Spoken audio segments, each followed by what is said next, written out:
Hey everyone, Shawn Clement here. We're going to show you how grass whips, hockey sticks, hammers, and a multitude of other tools are going to help you simplify the game beyond belief so that you can evolve into the golfer you're supposed to be. Enjoy. Hey everyone, Shawn Clement here at the beautiful Royal Quebec Golf Club in Quebec City, Canada. And today we're talking about how to relieve your fat shots. And we get that question a lot. So the first question we need to answer is, what's your focus? What are you trying to do? If you're trying to hit the ball, I say good shot. Because if the ball is your target, then you're sending the energy of your swing in the direction of the ball. And the peak speed is going to be at the bottom, and it's going to pull you in toward the ball. So one of my favorite tools, and you can take this from a page of Ernest Jones from the early 1900s, and talk about swinging the club head. So if I'm swinging this ball on a string, you notice how the arc of this, the circle, makes a nice taut circle. So the ball is represented by my club head. The string would be the shaft in the arms, and where the string is attached would be my shoulder sockets. So if I give this to gravity and I create a nice circle, notice how it creates a nice circle around the center of my shoulder. So you'll notice how the bottom of this arc is now right underneath my shoulder. If I take both arms and put them together, both hands to take my grip, the center of my swing now becomes the sternal notch where the two clavicles join the rib cage. So when I allow the arms to swing freely around that point, I start generating some nice G-forces in my swing, and those G-forces are going to stretch out my circle. Now we need to make, what we need to do is have the right distance between you and the ball. And many of you, so let's say if I tee up my ball here, many of you take a wonderful practice swing, and you haven't seen where the blur of the club is passing. For those of you who shank, it's the same thing. If I don't see where the blur of the club is passing, I don't have a reference as to how far I need to be from the ball. So I can see from the scuff on the grass or from the blur of the club that the club wants to pass on this line. So I take my posture. Notice I don't do that and then stand up and come to the ball. I take my practice swing, I see where that's passing, I set the club down on that line, then I bring the machine. Do you see how I'm doing that?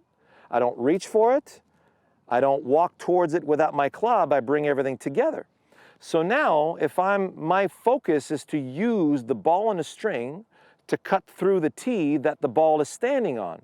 So if I cut through the tee and along the surface of the ground, how am I going to hit that fat? However, if I say, oh yeah, this is all fine and dandy, time to hit the ball. So now I'm precipitating myself toward the golf ball. Well, there's a nasty planet waiting for you on the other side. Not good. So as you come through the ball, now you're going to gouge the ground. And after a while, you're going to stop doing that, and you're going to significantly reduce the amount of speed that you can swing with. So we're not here to hit a golf ball. We're here to allow the club to deploy itself around the arc, and then we're going to use that arc to cut through the tee. So I'm cutting through the tee with that wonderful arc, and that ball just met the center of the club face. And all I did was just clip the tee along the surface of the ground. So distance to ball is a big one. Number two, focus on cutting through the grass along the surface of the ground instead of making sure you hit the ball. So there's some wonderful predictions that you can use once you have that ball on a string, so you can have some fun with, if I put that back in the ground here, and I just let gravity cut the grass in both directions, Now I come to the ball. I'm going to set the club up well above the ball. If I let the ball in a string swing, it feels like I'm going to miss the ball entirely. Well, please go ahead and do that. So what you just gave your brain was a terrific reference, a breadcrumb trail. So now you get lower. Well, if you do the same thing, you're going to top the ball. So I'm letting the ball track, let it track. Wasn't that a beautifully top shot? Impress your friends with some trick shots here. All I'm doing is I'm predicting what's going to happen when I let that ball on the string, revolve around that center. So if I'm here, I miss. If I'm here, I top. If I'm here, I'm grazing the grass.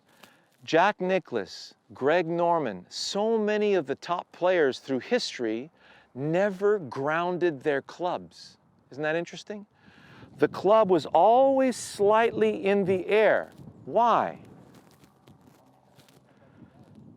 So that it felt like the swing was already in motion. That's huge, isn't it? It's dynamic, not static. So if I set up and I'm too close, I got too much slack in my rope, well, there's a fat shot in the making right now, isn't it? So if I get too close because I want to stay in control of that and I ground the club too much, well, I can't go to the target now because there's no way through it. Now I'm stuck going after the ball. But if I predict, there's where my swing is passing, bring that in, I miss, I top, I thin, so let's hit an intentional thin shot. If I let it revolve around my center, I'm going to just nick the top portions of the grass. I'm letting it swing, letting it swing. So notice how that tee was very flush with the ground here, and I barely nicked the grass, and I hit that ball intentionally thin. Fantastic when you're in the fairway bunker. Fantastic when you're on a rain-soaked fairway and you don't want to take that big beaver pelt. That's what we call them over here, okay? And, fantastic when you have to peel one off a cart path and you prefer the lie in the cart path than the disaster waiting for you just off the cart path. So this is a very important shot for you to master. And then now if I want to hit it flush, then you'll notice that ball position, the prediction of ball position is massive if you don't want to hit the shot fat. So it's really important that you know where the bottom of your arc is. So here's my ball and a string again. Can you all see where the bottom of that arc is? You can see the blur, right? So right now, the bottom is way too far behind the ball. So I'm either going to hit the ground first or top the ball on the way up. So if it's either fat or thin, most likely it's your ball position. Well, let's make a prediction on that. Here's my ball and a string. So notice it's bottoming out here. If I'm over here, it feels like the sole of the club is going to bottom out and top the ball on the way up. In order for me to get to the ball, I'm going to have to go way left. If the ball's too far back, now I have to reach back to hit the ball. In that effort of reaching back, very easy to hit the ball fat. Also, if I'm in the right position, but I go for the ball, see how I got way out in front? If I get way out in front, I got to hurry up and hit the ball before I miss it. Another chunky shot. So stay with your task. I'm letting the ball in a string go through the tee or along the grass, along the ground in the direction of my target. If I stay along the ground in the direction of my target, look at how my head remains steady behind my hit. And that's going to eliminate any possibility of hitting the ball fat. So I'm going that way.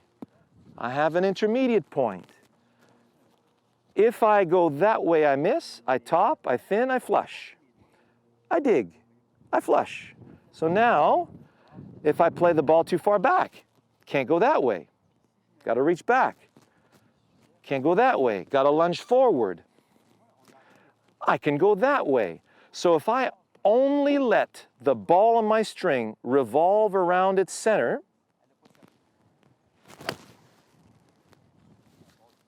flush, flush. Enjoy that. See you next time.